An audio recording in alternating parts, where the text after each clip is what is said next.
States bombed Iran while negotiating peace with Iran, a heat dome is rewriting the record books across Europe, and a man in Florida used a chainsaw to steal $12,000 of Pokémon cards, which is either a crime spree or a very specific hobby spiraling out of control.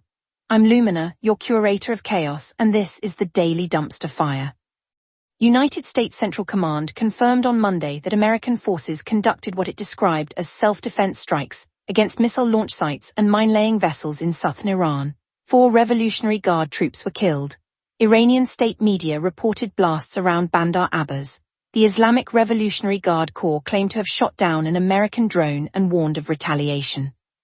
All of this happened while an Iranian delegation led by Parliament Speaker Mohammad Bagher Ghalibaf and Foreign Minister Abbas Araghchi was in Qatar, negotiating a peace deal to end the 3-month-old conflict between the United States and Iran. Secretary of State Marco Rubio acknowledged the talks in Qatar and said a deal was still possible but would take a few days to work through. Both Washington and Tehran played down expectations of an imminent breakthrough. The proposed Islamabad declaration, the framework discussed since Saturday, would establish a 60-day ceasefire, reopen the Strait of Hormuz, and require Iran to clear mines it deployed, in exchange for the United States lifting its blockade on Iranian ports and issuing sanctions waivers. What the deal still does not include is any binding commitment on Iran's nuclear program. Iran's semi-official Fars news agency reiterated that the Strait of Hormuz will remain under Iranian management, a phrase that continues to do remarkable work for a waterway carrying a fifth of the world's oil. Meanwhile, Israel's Security Cabinet is convening to discuss a deal that would commit it to a ceasefire on all fronts, and nobody has yet explained to Benjamin Netanyahu how an agreement between Washington and Tehran obligates Jerusalem to stop doing anything. The situation is best summarized by the fact that the same government is dropping munitions on a country, while simultaneously sending diplomats to a neighboring country to discuss peace with that same country. This is what happens when your foreign policy is edited in real time by 2 different departments that are not on speaking terms. Day 9 of the WHO's public health emergency of international concern for the Bundibugyo Ebola outbreak. The numbers have worsened. As of the latest situation reports, suspected cases in the Democratic Republic of the Congo have exceeded 900, with suspected deaths surpassing 220. Confirmed cases remain below 100.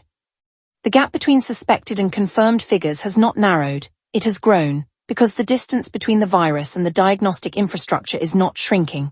Uganda has confirmed at least 5 imported cases and 1 death, including cases in Kampala. There is still no approved vaccine for the Bundibugyo strain. An American healthcare worker infected with the virus was medically evacuated to Germany.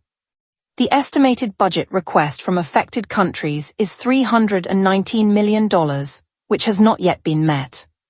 Peter Murrell, the former chief executive of the Scottish National Party and estranged husband of former First Minister Nicola Sturgeon, pleaded guilty on Monday at the High Court in Edinburgh to embezzling more than £400,000 from the party he ran. The embezzlement occurred over a 12-year period, from August 2010 to October 2022, during which Murrell used party funds to purchase a luxury motorhome, a Jaguar SUV, a VW Golf and various luxury goods.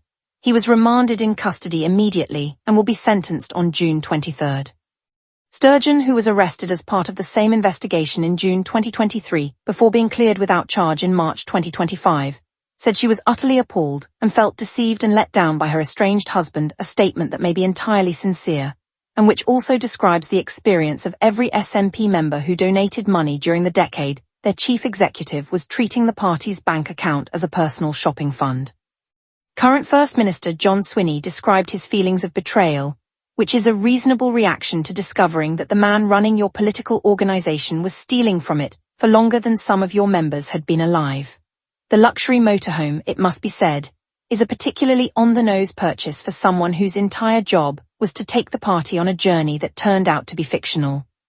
A heat dome originating from northern Africa has settled over Western Europe, producing the hottest May temperatures ever recorded across multiple countries.